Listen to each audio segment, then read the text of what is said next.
Bonjour à tous et bienvenue pour une nouvelle vidéo Marprod. Alors aujourd'hui ça va être à la fois de la review impression 3D et du tuto décor. Vous savez que vous commencez à me connaître, j'aime pas trop faire des open the box tout simples ou de la review de produits sans faire quelque chose avec derrière. Et donc aujourd'hui on va découvrir ensemble les éléments de décor, alors pas tous bien sûr, mais une partie de ce que j'ai pris de myscenery.fr. Alors myscenery c'est une marque française, j'ai rencontré son créateur aux journées figurines et jeux de Sartrouville, un des salons que j'avais fait en début d'année. Et puis je lui ai promis de faire la petite revue de son produit, puis après le temps passe, vous faites autre chose et tout ça, je suis parti sur des projets de décor, et j'avais oublié un peu le truc dans un coin, et puis c'est aussi que j'ai pris exprès j'ai pris des décors typés Warhammer Battle, et je joue pas trop à Warhammer, à tout ce qui est fantasy, je suis plus 40 000. Mais je voulais justement, alors comme j'avais pas ce genre de décor, je me suis dit je vais prendre vraiment ça pour vous le montrer à l'écran. Et moi ce qui m'avait choqué quand j'avais découvert donc myscenery et ses productions, c'est vraiment le niveau de détail auquel il était parvenu à arriver pour de l'impression 3D en filament. Donc c'est de l'impression filament PLA, comme les imprimantes les plus classiques que vous pouvez voir, le plus grand nombre c'est ça. On voit quand même moins d'imprimantes résine. Donc là c'est de l'imprimante grand public, même si lui j'imagine qu'il a des imprimantes professionnelles pour faire vraiment ce niveau de détail. Et donc c'est ce petit kiosque là de style un petit peu elfique qui m'avait vraiment bluffé. Alors bien sûr si vous vous approchez de près, je sais pas si je peux faire un zoom comme ça là, si je peux faire la mise au point, on voit quand même un tout petit peu bien sûr encore les strates, mais franchement là si je vous le remets au loin comme ça, et puis on est quand même on est encore moins à distance de figurine. Distance de figurine, c'est quand c'est posé sur la table et puis que vous êtes à, 80 cm à 1 mètre, voire plus. Là, vous êtes à 30 cm de l'appareil photo. Et vous voyez déjà que, on voit plus les strates, et puis les détails sont vraiment sympas. Alors là, j'ai pas nettoyé du tout les décors. Il resterait quelques petites choses à poncer et tout ça. Par exemple, ici, vous avez des petits ergots, des petits picots qui peuvent sortir sur le côté, donc ça il conviendrait peut-être de les faire sauter, mais sinon il est vraiment brut, je l'ai eu comme ça quoi. Alors si je maintiens le chapeau, c'est parce qu'en fait celui-ci se détache, et du coup c'est vraiment bien conçu. Alors là on voit la qualité de l'impression, donc ça c'est vraiment ce qui sort d'impression plateau, c'est-à-dire que c'est cette face là qui est collée sur le plateau, et ça s'imprime comme ça. Et ici il a même réussi à faire tenir ce petit chapiteau qu'on voit là, avec des petits emberlificotis là, je sais pas comment dire, des petits zigouigis de PLA. Alors c'est si vous approchez de près, on voit que le PLA a un petit peu coulé, et c'est pareil, ça conviendrait d'être un peu nettoyé, mais c'est vraiment solide. Si je pète dessus comme un bourrin, je pense que ça va péter, mais voilà, je peux le tenir comme ça, le square, il n'y a pas de souci, c'est vraiment, vous pouvez l'accrocher avec le bras en partie, ça va pas péter, donc c'est vraiment bien conçu. Et puis après, vous voyez ici, il y a toutes les petites tuiles à peindre. Vous avez un petit peu de végétation qui court et qui repart sur les décors qui sont sur le toit, et ensuite vous avez toutes les enluminures ici qui seraient à peindre, donc peut-être en doré. Je sais pas comment je vais faire ça, je sais d'ailleurs pas si c'est celui-là que je vais peindre d'abord. Et donc après il y a ces emboîtements carrés qui viennent s'emboîter donc sur le truc, et ça vous permet d'enlever le toit pour y poser les figurines de façon plus sympa. Et ça peut permettre quand même de faire un bel élément scénique au centre d'une table. On imagine tout à fait, alors soit une armée d'elfes dans le monde d'Age of Sigmar ou de Warhammer Battle si vous jouez encore à Warhammer Battle, ou alors carrément du Seigneur des Anneaux avec c'est quoi, je sais plus comment ça s'appelle, vous allez me dire dans les commentaires, la ville elfique où Elrond rejoint où la communauté de l'anneau rejoint Elrond et Frodon, donc, et c'est tout à fait dans ce style là. Et quand j'avais découvert ça sur son stand, je m'étais dit, ah putain, quand même, là, on est arrivé à un niveau où ça commence à être intéressant. Et donc, d'ailleurs, je vous invite à retrouver l'interview sur le live que j'avais fait aux journées figurines et jeux de Sartrouville. Je vous la remettrai en petit lien en haut à droite, là, où j'interroge donc Alex de myscenery pour lui demander comment il en est arrivé à développer ses produits et tout ça. Donc, je crois qu'il est ingénieur de formation, de mémoire. Et du coup, passionné de figurines, il s'est dit, il y a peut-être un créneau à prendre au niveau de l'impression 3D, c'est quelque chose qui est à faire. Et je pense qu'en plus, moi ça fait 6 mois que j'ai ces décors-là dans les cartons. Je sais qu'il s'est développé un partenariat avec Commander TV. Et du coup, je pense qu'il a encore amélioré son niveau d'impression. Et puis il a certainement beaucoup développé sa gamme de décors. Moi quand j'y suis allé, il avait des décors un peu démoniaques, il avait pas mal de décors un peu médiéval fantastique comme ça, puis elfique. Et puis il avait aussi des typés bunker et urbain pour Warhammer 40 000, enfin typé Warhammer 40 000. Et là, je pense qu'il a vraiment développé sa gamme. Si vous voulez aller sur son site, il a des décors démons, de l'elfe, de l'humain, du nain, il doit avoir du tribal, il a de l'alien, du gothique, enfin il a vraiment développé sa gamme. Et puis il fait aussi des petits accessoires de jeu, c'est-à-dire des petits trucs qui s'emboîtent de couleurs sous vos socles pour certains jeux où vous avez besoin de distinguer les figurines. Donc normalement, myscenery.fr, c'est que des décors originaux qui sont soit créés par le créateur, donc Alex, ou soit sous licence Printable Scenery, c'est-à-dire qu'il a acheté la licence ou une partie des modèles 3D. Donc il n'y a pas de souci. Moi, d'ailleurs, j'en ferai pas la review si jamais c'était pas le cas. Donc déjà, je privilégie si possible le français. Là, c'est de l'initiative française, donc ça me plaît. Mais en plus, j'en ferai pas la pub si jamais c'était illégal de développer ces produits. C'est pas de la copie 3D trouvée toute faite sur Thingiverse. Normalement, c'est que de la licence qui a été achetée, donc dont il a les droits d'exploitation. Et donc c'est du décor que vous pouvez acheter sans problème. Et j'avais pas pris que ça, vous avez pris aussi des petits décors comme ça. Donc c'est-à-dire, je vous avais parlé des éléments de décor plutôt médiéval fantastique, donc ceux-là vont avec le petit kiosque, où on retrouve un peu la colonnade ici et puis les végétations qui sortent. Et vous avez quelque chose qui est très intéressant dans sa gamme, c'est ce système-là que vous voyez, les petits emboîtements qui sont également faits en impression 3D, donc vous pouvez les détacher à loisir comme ça, là. Et c'est des petits clips qui sont assez durs, et vous les mettez, voilà, vous entendez le petit clip là.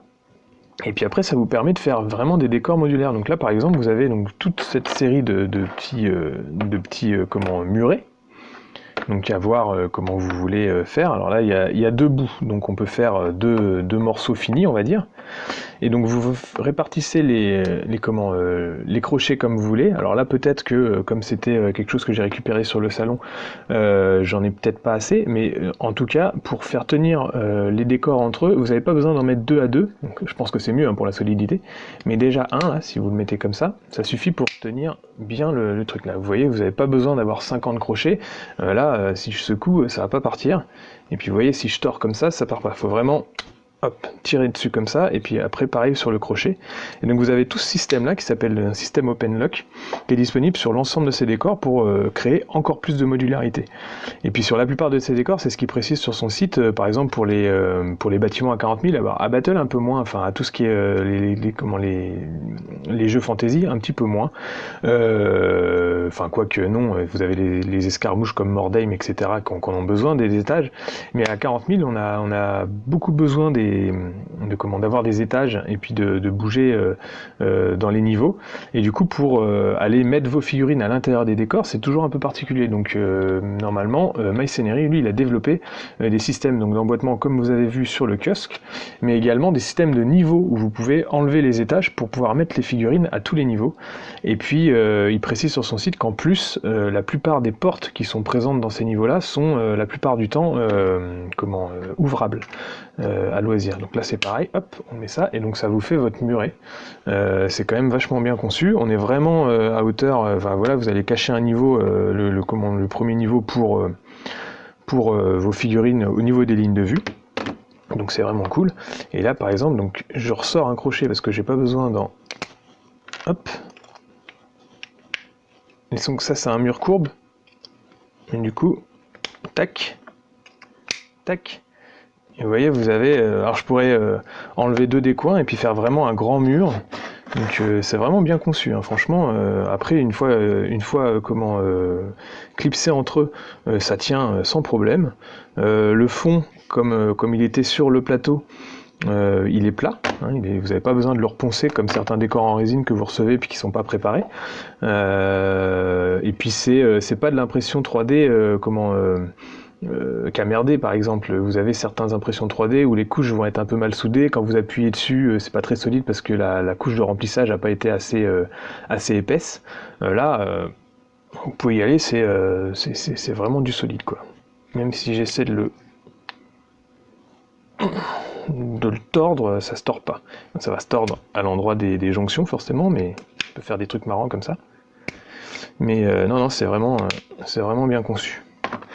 Donc voilà, et ben je pense que pour ce petit tuto, donc c'est-à-dire la suite tout de suite, je vais peindre ce petit morceau de muret. Je vais pas partir sur l'ensemble du kiosque, hein, ça je le ferai hors caméra, puis je vous montrerai ça en fin de vidéo. Mais on va peindre ça ensemble. Vous avez même des petits sortes de petits champignons. Alors celui-là il bouge un petit peu, par contre, c'est normal, hein, la petite connexion est vraiment faible, mais bon, un petit point de colle et puis je pense que ça ira. Mais vous voyez le niveau de détail, on a alors là, je sais pas, on peut peindre soit ça comme des champignons, soit comme des pièces d'or, ou alors carrément comme ces tuiles-là qui seraient tombées. Je pense que c'est ce que je vais faire d'ailleurs. Et puis après, on a les deux colonnades, le petit arbre qui est en train de pousser sur le mur, et puis le muret. Donc c'est vraiment sympa. Donc je vais sous-coucher ça. En éléments séparés bien sûr, et puis en gardant les crochets à part pour garder le petit côté orange de la connexion. Ah, je vous dis que ça tient bien, ça tient bien. Et puis, je reviens vers vous pour la peinture. Voilà. Hop là, donc j'ai donc fait une sous-couche vraiment rapide hein, sur ces décors-là. Ce que j'ai fait, c'est j'ai sous-couché l'ensemble en gris. J'aime bien sous-coucher en gris, moi, je couche pas en noir complet. Et puis après, j'ai fait un zénithal de blanc par-dessus. Donc, alors le désavantage sur la sous-couche immédiate, c'est qu'on voit vraiment beaucoup les strates, parce que forcément, ça a sprayé sur le truc. Mais ça va m'aider pour la couleur. Et donc après, étant donné que c'est de l'impression PLA, là bien sûr, il va pas falloir y aller avec des lavis parce que c'est pas tout à fait les mêmes systèmes de peinture. Étant donné que le décor, par sa technique de production, implique qu'il y a quand même des strates qui sont visibles. Si vous y allez avec des lavis, forcément, ça va rentrer dans les creux, donc ça va beaucoup se voir. Donc il faut plutôt utiliser de la peinture classique. Là, je recolle juste le petit champignon qui avait un petit peu tordu sous mes effets de torture de la présentation des décors. Et donc oui, il faut y aller avec de la peinture et puis peindre en fait dans le frais pour faire ça. Donc c'est ce qu'on va voir tout de suite. Donc on va y aller avec des pierres un peu grises, hein, comme la sous-couche le laissait entendre, et puis ensuite on va peindre, je pense, les piliers en blanc et un peu de détail pour parfaire l'ensemble.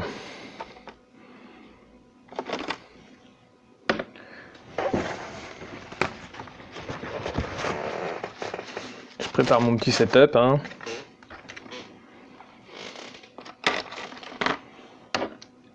Vous avez l'habitude avec moi, j'ai pas de palette, surtout pour du décor, mais je m'en sors très bien comme ça va.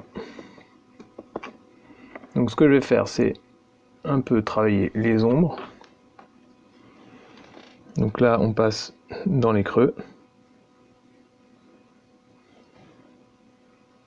Directement au noir pur.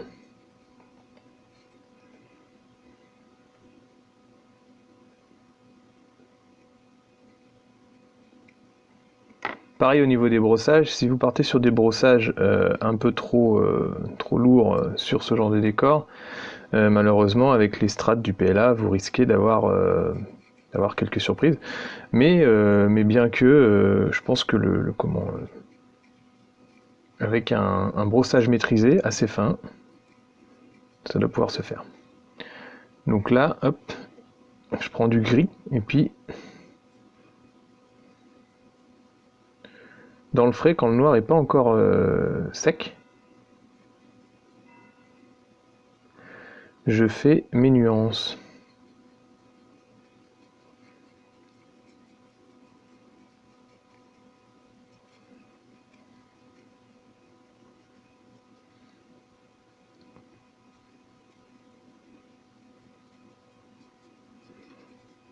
Alors c'est assez particulier hein, comme technique, il y en a qui vont dire ah mais le mec il va directement dans ses pots et tout. Je me suis jamais vraiment expliqué là-dessus, mais les palettes, j'utilise les palettes, mais pas du tout pour ce genre de choses.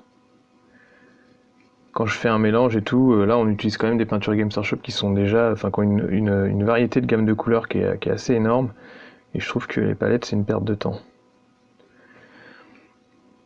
Après, si oui, vous partez en vacances et que vous n'avez pas emmené beaucoup de vos pots, bah là la palette humide devient complètement indispensable pour pouvoir faire vos mélanges et les garder au frais.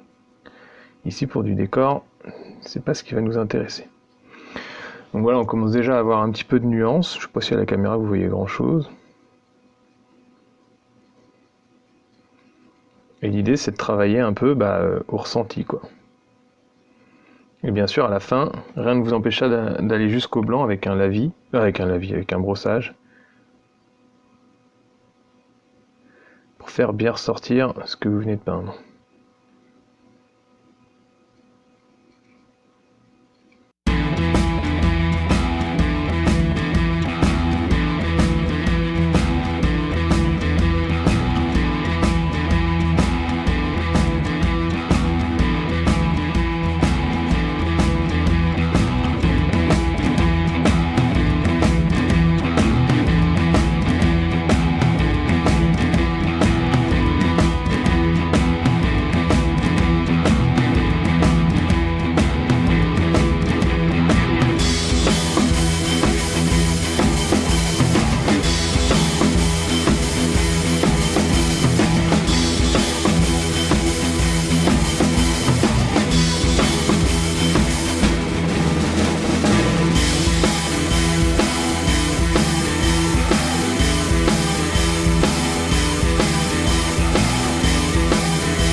y a quand même plein de détails hein, sur ces décors-là. Donc tout ce qui est décoration ici pourrait être un peu mieux peint. Là, les entourages autour de la colonne pourraient être soulignés et peut-être d'une autre couleur. Vous pouvez corriger les ombres et tout ça. Mais donc vous voyez un peu en quelques minutes, je dirais une dizaine de minutes, parce que j'ai peut-être accéléré un petit peu la vidéo, ce que vous pouvez obtenir sur un pan de mur. Donc voilà pour cette face-là. Pour rappel, la face non peinte se retrouve ici. Et puis la couleur du décor non travaillé est là. Donc voilà, juste avec un zénithal déjà vous avez des formes qui se distinguent immédiatement, et puis après avec un peu plus de travail vous pouvez arriver à quelque chose de vraiment sympa. Donc c'est du décor bien détaillé, et puis vous voyez que les strates disparaissent complètement dans l'ensemble de la peinture, donc on est sur du beau matos de jeu qui en plus est modulable, donc moi je pense que c'est vraiment de la bonne production. Bref, je vous montre tout de suite après, dans la vidéo, comment j'ai réussi à m'en sortir avec l'ensemble des décors. Et hop. Donc voilà pour les décors maçonnerie. Donc je vous présente vite fait la peinture de ce que j'ai pu faire à l'écran là comme ça. J'ai à peine assez de recul pour vous les montrer, mais je vous ferai des vidéos en fin de des photos en fin de vidéo qui vous permettront de mieux vous rendre compte du travail de peinture. Donc là on est sur le kiosque avec les petits arbres qui montrent sur les côtés. Et d'ailleurs, je crois que je vous avais pas parlé du prix en début de vidéo. En gros, pour ces éléments-là, au niveau de ce kiosque-là, avec les arbres, ce kiosque-là, ça s'appelle le Sanctuaire de Consolation Elfique, un truc comme ça. Il est à 25 €. Si vous n'êtes pas fan des plantes grimpantes sur les côtés, il est disponible en version simple, donc une version sans les arbres. Et puis bien sûr, le toit s'ouvre comme on avait vu dans les vidéos, et si vous inversez les prises, donc là je retourne le toit, il est également compatible des deux côtés, il va s'assembler. C'est d'ailleurs quelque chose que je pourrais reprocher, si j'avais un petit truc à reprocher à ce décor, c'est qu'en fait, ça c'est un problème de modélisation, la végétation, les arbres, enfin les branches qui arrivent sur le toit, et puis les colonnades d'arbres, sont identiques des deux côtés. Et dans la nature, la symétrie ça n'existe pas. Moi c'est le genre de truc sur les décors, que ça soit sur les terrains imprimés ou alors les décors en 3D, c'est toujours un petit truc qui me semble dommage, parce que, alors vous me direz, une fois qu'il est posé sur la table, personne ne verra rien au niveau de ce détail-là, c'est sûr que personne n'y verra rien. Mais moi je l'ai peint et je le sais, et du coup ça me dérange un peu. Alors c'est peut-être un peu monomaniaque, mais il aurait suffi de laisser les connectiques ici identiques, mais qu'après modifier un peu le truc et faire une différence. Bon bref, c'est vraiment le petit détail qui choque pas du tout et qui ne dérange que moi, mais je voulais en parler. Et donc celui-là il est à 25 €, et puis après en gros l'ensemble de murs que j'ai là entièrement, là qui permet de faire une sacrée longueur quand même, est également à 25 €. Parce qu'en fait j'ai 4 connexions qui finissent les murs, donc les petits éléments comme ça, qui sont donc à 2 € l'unité. J'ai un mur courbe là qui permet de faire un virage, donc le mur courbe il est à 4 € je crois sur le site, c'est à peu près le design que j'ai reconnu sur le truc. Le mur long ici il est à 8 €, c'est le mur B avec la souche qui est posée sur le mur, et puis j'ai un petit mur carré ici qui avait des grappes de raisin, donc les grappes il est à 4 €. Et bien sûr avec tout ça, quand vous recevez les murs, vous avez également un ensemble de connectiques orange qui vous permet de moduler l'architecture de vos murs. Donc voilà, après vous pouvez également commander les décors peints carrément. Donc je crois que le kiosque, les murs je sais pas, j'ai pas regardé, mais le kiosque peint il serait à 45 €. Donc voilà, pour 50 € vous avez les décors non peints là, et puis après vous pouvez vous amuser à faire une petite peinture comme j'ai fait. Alors ça manque de nuances, moi j'ai fait ça au pinceau pour vous faire un tuto assez simple si vous aviez pas d'aérographe chez vous, mais bon, ça permet déjà de faire un truc assez sympathique. Donc à vous de me dire dans les commentaires si vous trouvez que ma peinture elle est pourrie, ou si c'est correct pour une table de jeu. Mais bref, voilà. Donc après j'ai fait un petit vernis sélectif sur les grappes de raisin pour faire comme s'il y avait comme si ça brillait, et puis le reste c'est vernis en mat. Il y a quelques nuances de vert et puis un peu de détails en doré. Mais après, le reste, c'est des couleurs simples, donc du gris pour la pierre, et puis deux, trois détails en blanc pour les colonnades, et puis le tout avec une sorte de schéma de couleur qui rappelle le kiosque en lui-même, avec le rouge des briques qu'on retrouve sur les éléments qui sont en bas. Alors moi, j'ai peint ça comme si c'était des briques, comme c'est un peu des ruines, comme s'il y avait des petites tuiles qui étaient tombées entre les arbres. Mais après, je me suis dit, c'est peut-être plus des buissons, donc j'ai fait quand même un petit peu de vert en bas. Bon, voilà, après, ça c'est à vous de trouver votre schéma fonctionnel. Donc voilà pour ces petites découvertes de produits et ce tuto peinture. Et bien sûr les photos en fin de vidéo, je vais y arriver. N'hésitez pas à me dire si cette vidéo vous a plu en commentaire. Et puis à bientôt pour d'autres découvertes. Hein. J'essaie de chercher des produits originaux. Si c'est français, c'est encore mieux. Donc voilà, j'espère que ça vous plaît et que ça vous permet de découvrir les choses avec moi. À bientôt à tous.